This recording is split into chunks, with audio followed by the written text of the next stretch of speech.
ዛሬ የኢራን አከርካሪ አጥንት ተሰበረ። ዓለምን ጉድ ያስባለ ጉድ ተሰማ።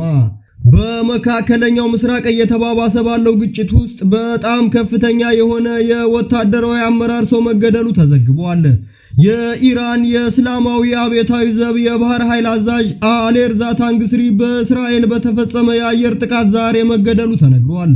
ጥቃቱ በኢራን ደቡባዊ ከተማ ባንድራስ አባስ ላይ የተፈጸመ ሲሆን አዛዡ ከሌሎች ከፍተኛ የባህር ኃይል መሪዎች ጋር በስብሰባ ላይ ያሉ እንደተመቱ ተገልጿል። ታንግስሪ በተለይ በዓለም ኢኮኖሚ ላይ ትልቅ ተጽዕኖ ያለውን የሆርሙዝ ወሽመጥን የተቆጣጠረ የነበረና መዘጋቱን ያስተዳደረ ዋና ሰው መሆኑ ተጠቅሷል።